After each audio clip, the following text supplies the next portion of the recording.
नमस्कार मित्रों, मुख्य उपनिषद के प्रश्नों की चर्चा के क्रम में आज दिसंबर 2021 के बाद के जो प्रश्न हैं उन पर विचार करते हैं।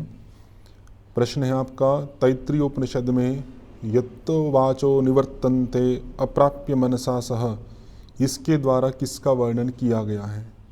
इसका भाव ये है कि जिससे वाणी निवृत्त हो जाती है मन के साथ, मन इत्यादि जो इंद्रियां हैं जिसको प्राप्त नहीं कर सकती और बिना प्राप्त हुए वहाँ से निवृत्त हो जाती हैं, तो ये ब्रह्म की बात की जा रही है और ये कॉमन सेंस के आधार पे भी है। उपनिषदों में मुख्य रूप से जो चर्चा है वो ब्रह्म की ही संदर्भ में है, तो सी ऑप्शन आपका रहेगा। वो पंक्तियों वाला पार्ट धीरे धीरे बढ़ता जा रहा है। उसमें ऐतरेय उपनिषद में जिनकी चर्चा की गई है वे हैं, तो ऐतरेय उपनिषद में आपके अंत में एक आपका ब्रह्म वाक्य आता है, प्रज्ञानम ब्रह्म। उससे पहले प्रश्न आता है कि ये मन क्या है, मन के क्या स्वरूप हैं या आत्मा के क्या स्वरूप हैं। तो वहाँ पे बहुत सारे नाम दिए गए हैं। वहाँ पे उसको संज्ञान, अज्ञान, विज्ञान, प्रज्ञान, ज्योति आदि करके बहुत सारे शब्द हैं जो उसके लिए कहे गए हैं। तो उसमें से 4 थे जो ज्ञान से संबंधित थे, जो वहाँ पर आते हैं। सबका अर्थ है वो मैंने क्लास में बताया था। आपका अर्थ पूछते भी नहीं है, बस आपको सिंपल ये रखना है। अलग अलग प्रीफिक्स जोड़ के ये बनाए गए हैं। सम से समज्ञान, आ से आज्ञान, वी से विज्ञान और प्र से प्रज्ञान। महाज्ञान वहाँ पे नहीं है, तो ए बी सी डी अर्थात आपका 4th ऑप्शन हो जाएगा। ये मिलान का फिर रिपीट हो गया। आत्मानम रथिनम विद्धि, आत्मा आपका रथी हो जाएगा, शरीर रथ हो जाएगा, बुद्धि सारथी हो जाएगा और मन आपका लगाम हो जाएगा। रिपीट क्वेश्चन है, ये आगे भी और आ सकते हैं। ये भी रिपीट है आपका। क्रम पूछा इन्होंने, मैंने आपको बताया था इंद्रियभ्यो परा ही अर्थाः अर्थेभ्यश्च परम मनः वाला, कि इंद्रियां हैं सबसे पहले, इंद्रियों से परे आपका फिर अर्थ है, अर्थ से परे फिर मन है, मन से परे आपका बुद्धि है और बुद्धि से परे आपका आत्मा है। तो ये दूसरी बार आपका प्रश्न आया है, डी ऑप्शन हो जाएगा। मांडुक्य उपनिषद की जो 4 अवस्थाएं थी उनसे प्रश्न है, स्वप्न अवस्था वाला तेजस ओंकार का 3य चरण है। ये गलत बात है, क्योंकि जो हमारा क्रम है, जागृत पहले आता है, फिर स्वप्न दूसरे पे आता है, सुषुप्ति तीसरे पे है और तुरीय अवस्था आपका 4थे नंबर पे है। तो स्वप्न दूसरा वाला चरण है, न कि 3य चरण। तो पहली पंक्ति गलत हो गई। सुषुप्ति अवस्था वाला प्राज्ञ ओंकार का 2य, ये भी गलत हो गई। सुषुप्ति वाला 3य चरण है। तो दोनों ही कथन आपके असत्य हैं, तो बी ऑप्शन आपका हो जाएगा। काफ़ी सरल प्रश्न था। जुलाई 2022 के प्रश्न देखिएगा, किससे प्रेरित मन विषयों तक पहुंचता है, किससे नियोजित होकर प्राण चलता है। तो ये सब जो प्रश्न वाला प्रारंभ किया गया है, ये किस उपनिषद में है, तो केन उपनिषद में। केन उपनिषद का प्रारंभ ही से होता है, केने शितम पतति मनः, कि ये मन, प्राण, चक्षु, वाक इत्यादि जो हैं ये किसकी प्रेरणा से ये आपके विषयों तक या क्रियाएं करते हैं। तो ये केन उपनिषद में है। तो पूछ सकते हैं आगे भी कि कौन सा उपनिषद है जिसका प्रारंभ प्रश्न से होता है, तो केन उपनिषद। प्रश्नोपनिषद का प्रारंभ प्रश्न से नहीं होता। ये अलग बात है कि प्रश्नोपनिषद में आगे प्रश्न पूछे गए हैं 6, लेकिन जो स्टार्टिंग है आपकी वो प्रश्न से नहीं होती, वो होती है आपकी केनोपनिषद से। छांदोग्य उपनिषद के संबंध में असत्य कथन है। असत्य कथन आपको बताना है, ये थोड़ा सा अलग क्वेश्चन है। एक आपके जो 10 उपनिषद लगे हुए हैं उसमें बृहदारण्यक उपनिषद बहुत बड़ा उपनिषद है, सबसे बड़ा आपका, काफ़ी बड़ा है। फिर उससे थोड़ा सा छोटा आपका छांदोग्य है। तो इसमें बहुत सारे आख्यान हैं, बहुत सारे सिद्धांत हैं, उन सब का अध्ययन कर पाना काफ़ी कठिन रहता है। तो छांदोग्य उपनिषद में शीलक दालभ्य और आपका जो एक आख्यान है आपका, उस आख्यान के संदर्भ में कुछ ये चीज़ें दी गई हैं। तो वहाँ पे उद्गीत जो है, उत्गीतम 3 अक्षरों वाला है, ये आपका सत्य कथन है।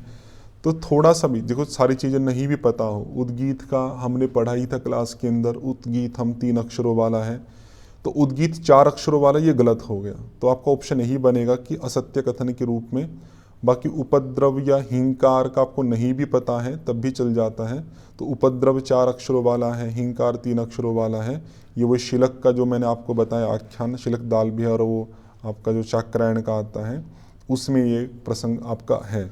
बाकी उद्गीत के ही आधार पर आपको पता लग जाता है कि फोर्थ जो ऑप्शन है उद्गीत 4 अक्षरों वाला, वो 4 नहीं है, उसमें 3 है। उत, गी और थम, 3 अक्षर आपके बनते हैं। ये फिर रिपीट हो गया आपका आत्मानम रथिनम विद्धि, आत्मा रथ ही है। मन आपका प्रग्रह, यहाँ पे संस्कृत वर्जन दिया आपका, प्रग्रह मतलब लगाम। शरीर आपका रथ हो गया, ये था है आपका। बुद्धि आपका सारथी हो गया। ये कई बार रिपीट हुआ आपका। फरवरी 2023 के देखिएगा प्रश्न, ताम योगम इति मन्यन्ते स्थिराम इंद्रिय धारणाम, ये फिर रिपीट है आपका। ये योग की परिभाषा है जो कठोपनिषद में दी गई है। स्टार्टिंग में ही आपका ये पार्ट आया था आपका, जब हमने उपनिषद स्टार्ट की थी कि योग किसे कहते हैं कठोपनिषद के अनुसार, तो वहाँ पे इंद्रियां, मन, बुद्धि आदि के नियंत्रण को कहा था। तो वही वो हिंदी में था, उसी को यहाँ पे संस्कृत के रूप में दिया गया है। कुर्वन्नेवेह कर्माणि जिशि विशेषतन समाह, ये भी थोड़ा सा रिपीट है। आपकी कर्मनिष्ठा का क्वेश्चन एक बार आया था कि कर्मनिष्ठा जो है वो किस उपनिषद से है, तो उस कर्मनिष्ठा को बताने वाला यही मंत्र था आपका। मैंने उस समय बोला भी था कि हमें कर्म करते हुए 100 साल, शतम मतलब 100, सम मतलब होता है वर्ष, तो 100 वर्ष जीने की इच्छा हमें करनी चाहिए। कैसे? कुर्वन् एव कर्माणि, कर्माणि कुर्वन् एव, कर्मों को करते हुए ही करना चाहिए। अगर ऐसा हम करते हैं तो फिर जो हमें कर्म है वो हमसे लिप्त नहीं होते। तो ये ईशावास्य उपनिषद की आपकी पंक्ति है। अन्यत श्रेय अन्यत उत प्रेय उभे नानार्थे पुरुषम सीनीतः उभे, ये किस उपनिषद का है? तो ये आपका कठोपनिषद के संदर्भ में है, जब आपका नचिकेता और यम का आख्यान चलता है और वो तीसरा प्रश्न का प्रसंग आता है, तो वहाँ पे आता है जब उनको लालच देते हैं यमाचार्य। हाँ, वो पहले आया था ना, बहुत सारे पुरुष, जीवन, धन धान्य, पुत्र पौत्र, अश्व, सेना, वो सब का जब लालच देने से वो कहते कि नहीं, ये जितने भी लालच हैं स्वभावामर्त्यस्य, आज हैं कल नहीं रहेंगे, ये इनसे कभी तृप्त भी नहीं हो सकता। न वित्तेन तर्पणीयो मनुष्यः। फिर ये जो यमाचार्य है उनकी प्रशंसा करते हैं नचिकेता की कि 2 मार्ग हैं संसार में, श्रेय मार्ग अन्य है, प्रिय मार्ग अन्य है। ये दोनों जो है पुरुष को अलग अलग रूपों में बांधते हैं। जो प्रिय मार्ग है वो संसार की ओर लेके जाता है आपका, जो श्रेय मार्ग है वो मोक्ष की ओर लेके जाता है। तो तुम धन्य हो कि जो श्रेष्ठ लोग होते हैं वही श्रेय का चुनाव करते हैं, जो सामान्य लोग होते हैं वो प्रिय की तरफ ही जाते हैं। तो कठोपनिषद के प्रकरण में आता है। देखिए यहाँ भी पंक्तियाँ हैं आपकी। फिर पंक्ति आ गई मुंडकोपनिषद में, प्रणवो धनु शरोह्यात्मा ब्रह्मतल्लक्षम उच्यते।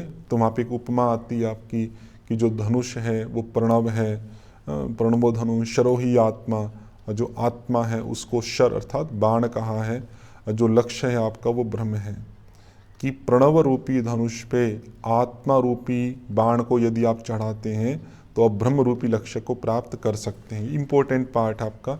और ये पंक्ति आपकी ध्यान बिंदु उपनिषद में भी आती, सेम टू सेम आपकी। तो ये प्रणवो धनु शरोही आत्मा, तो ये सी है आपका। देखो काफ़ी मिलता जुलता डाला है, तो कठिन है। जिसको पंक्ति एज इट इज़ याद नहीं होगी या भाव नहीं पता होगा तो काफ़ी कठिन है। जैसे धेनु गाय को बोलते हैं, धन अलग चीज़ है। तो ये धनु है, धनुष, धनुष का ही यहाँ पे धनु लिखा है आपका कि धनुष प्रणव है। तो सी ऑप्शन आपका बनेगा। केनोपनिषद से फिर एक प्रश्न और आ गया कि जिन प्रश्नों के साथ केनोपनिषद प्रारंभ होता उनके विषय हैं, कि किन किन के संदर्भ में प्रश्न पूछा है। तो 5 चीज़ें हैं वहाँ पे, मन है, प्राण है, वाणी, चक्षु और कर्ण, या कर्ण के स्थान पे वहाँ पे श्रोत्र वर्ड यूज़ किया है आपका। तो इन सब के बारे में आप प्रश्न पूछा है। वो ब्रह्म को बताने का प्रयास किया है कि वहाँ पे मन नहीं जा सकता, प्राण नहीं जा सकता, वाणी नहीं जा सकती। वो मन का मन है, प्राण का प्राण है, वाणी का वाणी है, चक्षु का चक्षु है, श्रोत्र का श्रोत्र है। ऐसे काफ़ी अच्छा प्रसंग है जो आपका वहाँ पे केनोपनिषद में बताया गया है। तो बी ऑप्शन आपका वहाँ पर बन जाएगा। बाकी सब ऐसे अजीब से आपके शब्द लिखे हुए हैं। यह आत्मा बलहीन के द्वारा लभ्य नहीं है, ये भी एक अच्छा प्रश्न है।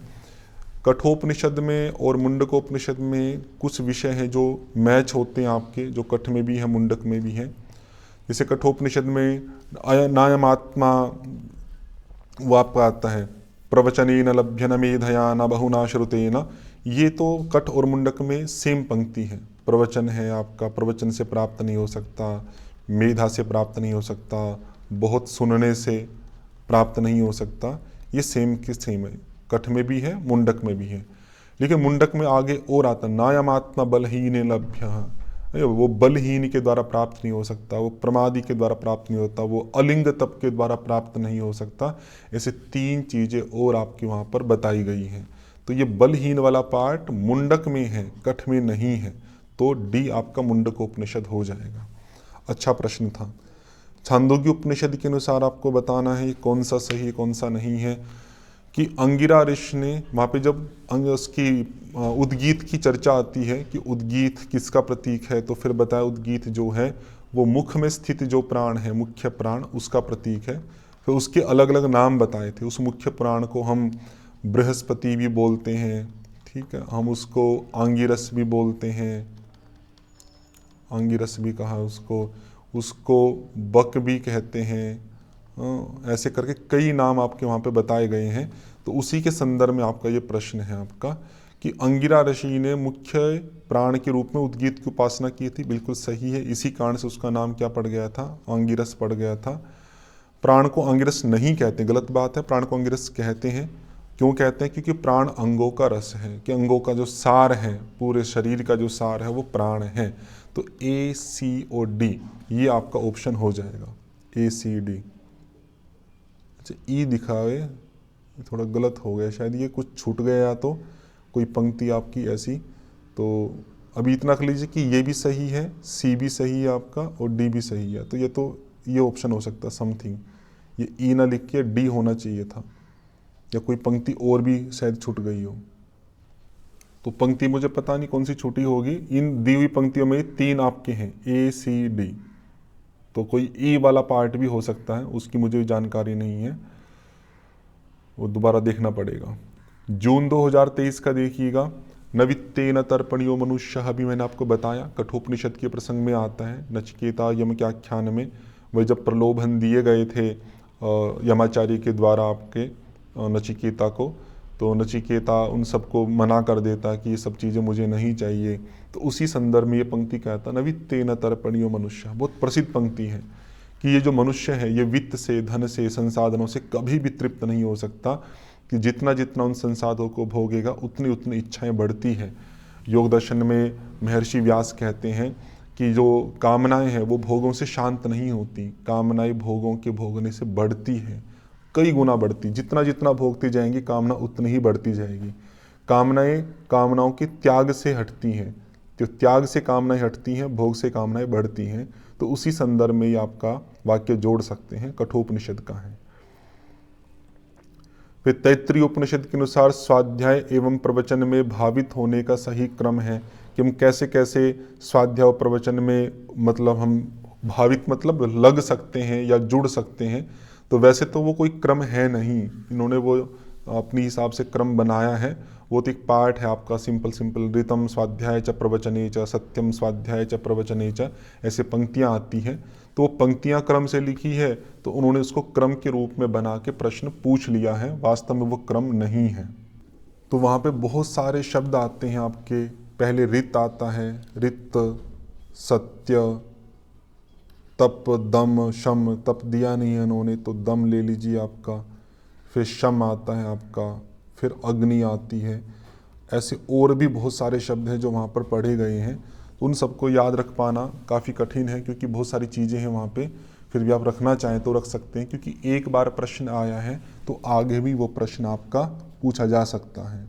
ये देख लीजिए ये आपके लिखे हुए हैं, आप चाहते नोट डाउन कर सकते हैं। ऋतम च स्वाध्याय प्रवचने च, सत्यम च स्वाध्याय प्रवचने च, तपश्च स्वाध्याय प्रवचने च, दमश्च स्वाध्याय प्रवचने च, शमश्च अग्नयश्च अग्निहोत्रम च, अतिथयश्च मानुषम च, प्रजा च प्रजनश्च प्रजातिश्च, सत्यम च तप च। ऐसे करके कई सारे पार्ट आपके यहाँ पर बताए गए हैं। तो हो सकता आगे भी पूछ ले, स्वाध्याय की प्रशंसा के संदर्भ में है ये, तो आप ध्यान रख सकते हैं इसको। आगे देखिए कि छांदोग्य के संदर्भ में प्रश्न है। छांदोग्य उपनिषद के अनुसार व्यान नामक शरीरस्थ प्राण के रूप में उद्गीत की उपासना चाहिए। तो ये व्यान के संदर्भ में है आपका, तो कुछ पंक्तियां वहाँ पर बताई गई हैं, उसी के संदर्भ में ये प्रश्न पूछा गया है। तो ये कुछ पंक्तियां हैं बीच की, कठिन विषय पड़ता है, लेकिन हमने क्लास में कराया था आपका ये कि वहाँ पे प्राण और अपान की जो संधि है उसको व्यान कहा है। एक तो पंक्ति ये आती है, पाचन वायु व्यान है, ये सब चीज़ें नहीं हैं, या अपाचन वायु व्यान है, ये भी नहीं है। वहाँ पे पाचन आदि के संदर्भ में कुछ जो चर्चा थोड़ी बहुत आती है वो प्रश्नोपनिषद में आती है। इन प्राणों के संदर्भ में वहाँ अलग अलग उसकी प्राणों को बताया कि कौन पाचक अग्नि है, कौन सी अनवाहार्य पचन अग्नि है वो पाठ, या कौन सी आह्वनीय अग्नि है, कौन सी दाक्षिणात्य इत्यादि है। लेकिन यहाँ छांदोग्य में प्राण अपान की संधि व्यान है और उस व्यान को वाणी रूप में कहा गया है। तो ये दो पंक्तियां हैं जो आपकी छांदोग्य के हिसाब से व्यान के संदर्भ में सत्य है, सी और ई। तो सी और ई आप इसमें कर सकते हैं, तो फोर्थ ऑप्शन आपका हो जाएगा। तो ये थे आपके मुख्य उपनिषद के संदर्भ में प्रश्न। और आप इसमें देखेंगे कि जैसे जैसे अभी जो आपके प्रश्न पत्र आ रहे हैं तो उसमें कठिन प्रश्न हैं थोड़े पहले की अपेक्षा, लेकिन फिर भी मैं यही कहूँगा कि पहले के प्रश्न अगर आपको ध्यान रहेंगे और या उनके आसपास के स्थानों को अगर आप अच्छे से देख लेते हैं तो प्रश्न रिपीट होने की संभावना रहती है। और संस्कृत का थोड़ा परिचय करें, बिना संस्कृत के परिचय के आगे थोड़ी दिक्कत हो रही है। कुछ शब्द भी आ रहे हैं संस्कृत के, संस्कृत भी डायरेक्ट पूरी याद ना हो तो कम से कम संस्कृत के शब्दों में उन पंक्तियों का अर्थ ध्यान रखें जिससे पहचान आपकी हो पाए। तो इतना ही आपका उपनिषदों का विषय। तो आज इतना ही रखते हैं। ओम शांति।